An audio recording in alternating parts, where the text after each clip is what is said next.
This channel does not promote any violent, harmful, or illegal activities. All content provided by this channel is meant for an educational purpose only. পাঁচ কথা শুরুতেই গেরুয়া শিবিরের অন্তরে ঢু মারব, কারণ রাজ্যের প্রধান বিরোধী দলের রাজ্য সভাপতি কে হবেন তা নিয়ে জল্পনার অন্ত নেই।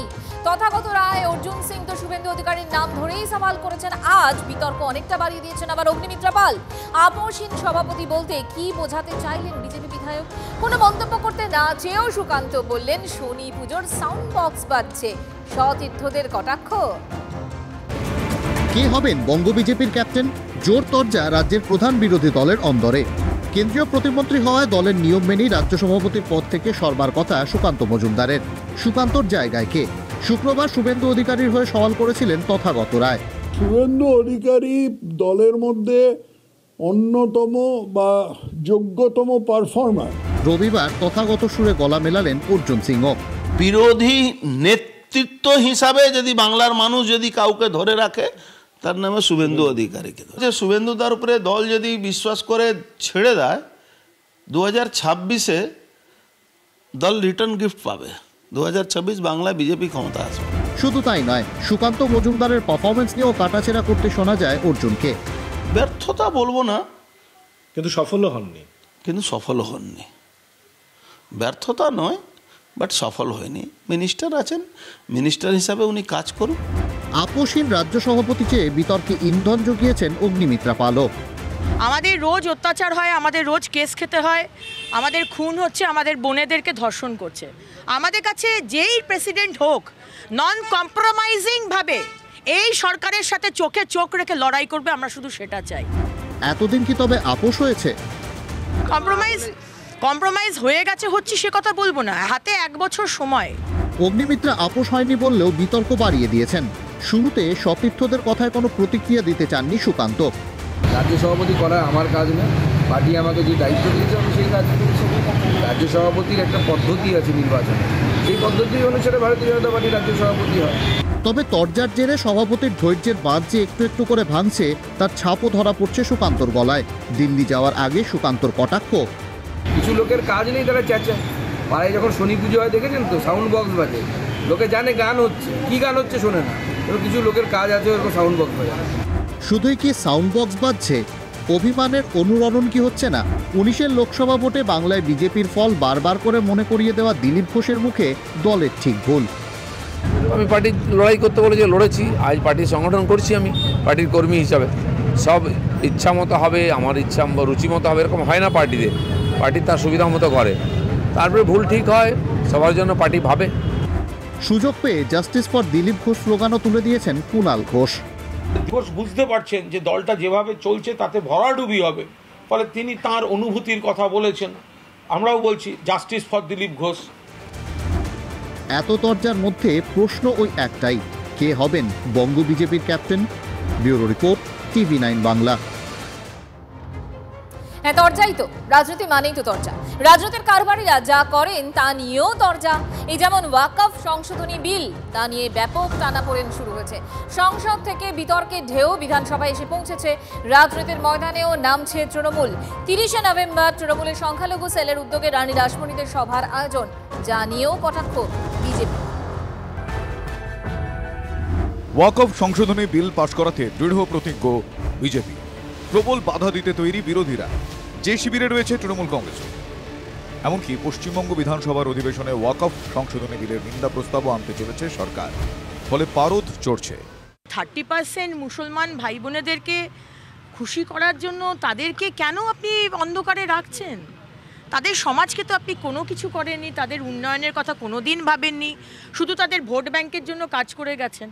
আর আজকে এই ওয়াকফ বিলটা এনে আপনি তাদেরকে আশা দিচ্ছেন যে কোনো কিছু হবে, কিছুই হবে না। জয়েন্ট পার্লামেন্টারি কমিটি তার রিপোর্ট দেওয়ার আগে কিছু বলা কারোরই উচিত নয়। এখানে পোলারাইজেশন এবং তোষণের রাজনীতি আর ভোট ব্যাংককে মজবুত করার জন্য এটা প্রতিযোগিতা চলছে। কি এই ওয়াকফ আইন? ইসলামী আইন অনুযায়ী দাতব্য ও ধর্মীয় সম্পত্তি হল ওয়াকফ। স্বাধীন ভারতে 1954 সালে প্রথম ওয়াকফ আইন আসে। 1995 সালে বর্তমান ওয়াকফ আইন নিয়ে আসা হয়। 2013 সংশোধনীতে ওয়াকফ বোর্ডের ক্ষমতা বাড়ানো হয়। কোনটি ওয়াকফ সম্পত্তি সিদ্ধান্ত নিতে পারে শুধু ওয়াকফ বোর্ড। ওয়াকফ বোর্ডের স্বঘোষিত যে কোনো সম্পত্তি ওয়াকফ হয়ে যায়। ওয়াকফ ঘোষণার পর সম্পত্তির চরিত্র বদল বা হাত বদল সম্ভব নয়। ফলে বহু সম্পত্তি নিয়ে বিস্তর টানাপোড়েন রয়েছে। দ্বারকার দুটি দ্বীপকে ওয়াকফ ঘোষণা করে দেওয়া হয়েছে। বেঙ্গালুরুর ঈদগাহ মাঠকে, সুরাতের পুরসভা ভবনকে ওয়াকফ সম্পত্তি ঘোষণা করা হয়েছে। বেঙ্গালুরুর 5 তারা হোটেলকেও ওয়াকফ সম্পত্তি চিহ্নিত করা হয়েছে। তামিলনাড়ুতে হিন্দুদের তিরুচেন্দুরাই গ্রামকে ওয়াকফ ঘোষণা করা হয়। রেল ও সেনাবাহিনীর পর সবচেয়ে বেশি সম্পত্তি ওয়াকফ বোর্ডের হাতে। 8,70,000 ওয়াকফ সম্পত্তি, পরিমাণ 9,40,000 একর। 1,20,000 কোটি টাকার সম্পত্তি বিভিন্ন ওয়াকফ বোর্ডের হাতে। এই ধরনের টানাপোড়েন এড়াতেই চাইছে এনডিএ সরকার। নতুন আইনে প্রস্তাব দেওয়া হয়েছে, সেন্ট্রাল ওয়াকফ কাউন্সিলে কেন্দ্রীয় মন্ত্রী ও 3 সাংসদ থাকবেন। কেন্দ্রীয় কাউন্সিলে 2 অবসরপ্রাপ্ত বিচারপতিও থাকবেন। ওয়াকফ কাউন্সিল ও বোর্ডে অমুসলিমদেরও রাখতে হবে। কোনো সম্পত্তি ওয়াকফ কিনা তা স্থির করবেন জেলা শাসক। এই বদলে আপত্তি বহু বিরোধী দলের। তৃণমূলের মতো এক্ষেত্রে বিরোধী শিবিরে রয়েছে নবীন পটনায়কের বিজেডিও।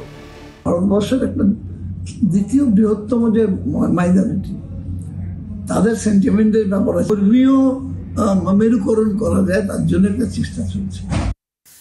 বাবা সাহেব আম্বেদকর তৈরি সংবিধানের মধ্যে কোথাও ওয়াকফের কথা ছিল না। শুধুমাত্র ব্লক ভোটের রাজনীতি, তোষণের রাজনীতি, কনসলিডেটেড মুসলিম ভোট ব্যাংক তৈরি করবার জন্য এটা করা হয়েছে। পশ্চিমবঙ্গে তৃণমূল ওয়াকফ নিয়ে বলছে সবচেয়ে বেশি ওয়াকফ প্রপার্টি লুট করেছে তৃণমূল কংগ্রেস।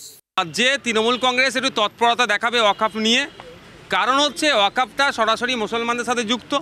মুসলিমদের মন পেতে হবে, উপরি দেখাবে, এতে কিছুই ইফেক্ট হবে না।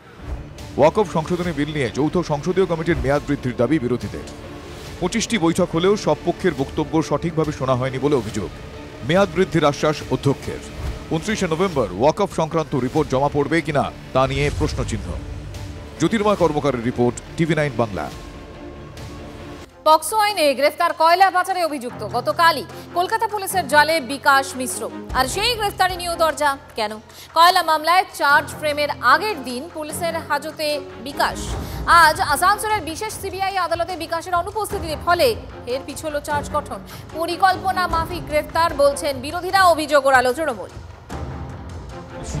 কয়লা পাচারে অভিযুক্ত বিনয় মিশ্রের ভাই বিকাশের বিরুদ্ধে অভিযোগ কম নয়। কয়লা পাচার, গরু পাচার, 2 মামলাতেই সিবিআই এর হাতে ধরা পড়েছিল বিকাশ। এহেন বিকাশকে নাবালিকার যৌন হেনস্থা মামলায় রবিবার গ্রেফতার করে কলকাতা পুলিশ।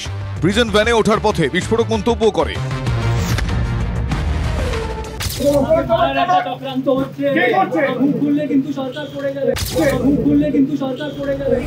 সরকার পড়ে যাবে, বিকাশের এমন মন্তব্য নিয়ে ইতিমধ্যেই জোর তরজা বাংলার রাজনীতিতে। মুখ খুলে দেওয়া উচিত মরার আগে একটা তো ভালো কাজ করে যাবে। বিকাশের গ্রেফতারিতে তরজার অন্ত নেই। সোমবারই কয়লা পাচার মামলায় চার্জ গঠনের দিন ছিল। অন্য অভিযুক্তদের মতো অনুপ মাঝি ওরফে লালাও আসানসোল আদালতে পৌঁছবে। TV9-এর ক্যামেরা দেখেই রুষ্ট লালা।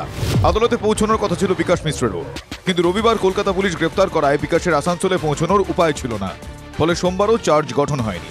এর আগে সব অভিযুক্ত উপস্থিত না থাকায় 3রা জুলাইও চার্জ গঠন হয়নি। বিচারক ছিলেন অনড়, যেমন করে হোক চার্জশিট তিনি বা চার্জ ফ্রেম তিনি গঠন করবেনই। তিনি অপেক্ষা করেন, তিনি চেষ্টা চালিয়েছিলেন ভার্চুয়ালি যেন বিকাশ মিশ্রকে কোনোভাবে উপস্থিত করানো যায়।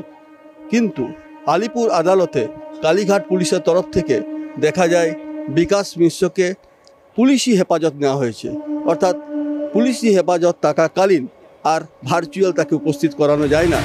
কয়লা পাচার মামলায় চার্জশিট দিয়েছে সিবিআই, কিন্তু চার্জ গঠন না হওয়ায় ট্রায়াল শুরু হচ্ছে না।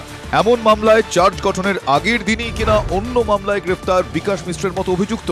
পরিকল্পনা মাফিক বলছেন বিরোধীরা। ষড়যন্ত্র নয়, তো পরিকল্পনা মাফিক। এটা দুগ্ধপশু শিশু এটা বোঝে। এরকম শুধু বিকাশ মিশ্র নয়, অনেকবার অনেকজনকে পশ্চিমবঙ্গে অকারণে অ্যারেস্ট করে রেখে দেওয়া হয়, তাদের কাস্টাডিতে রেখে দেওয়া হয়, কারণ ইন্ট্রোগেশনের মধ্যে দিয়ে প্রকৃত তথ্য যাতে সামনে না চলে আসে।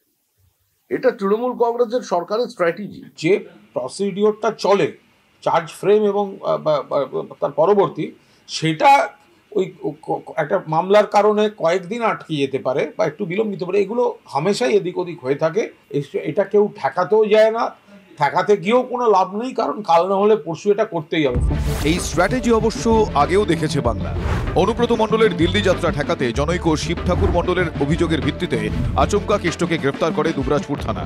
এই গ্রেফতারির জন্য কলকাতা হাইকোর্ট পুলিশকে তিরস্কার করে। বিকাশের গ্রেফতারিকে রাজনৈতিক উদ্দেশ্য প্রণোদিত বলছেন আইনজীবী। এটা মিথ্যে মামলা করে পুলিশ ওকে অ্যারেস্ট করেছে, এটা এইটুকু কথা বলতে পারি। এটা পুরোপুরি মিথ্যে মামলা, রাজনৈতিক উদ্দেশ্য নিয়ে এই মামলা হয়েছে। আপাতত 28 নভেম্বর পর্যন্ত পুলিশি হেফাজতে থাকবে বিকাশ। 10ই ডিসেম্বর আসানসোল আদালতে হাজিরা দিতে পারবেন কি সশরীরে বা ভার্চুয়ালি? শেষমেশ কয়লা পাচার মামলা গতি পাবে কি? চন্দ্রশেখর চট্টোপাধ্যায়ের রিপোর্ট, TV9 বাংলা।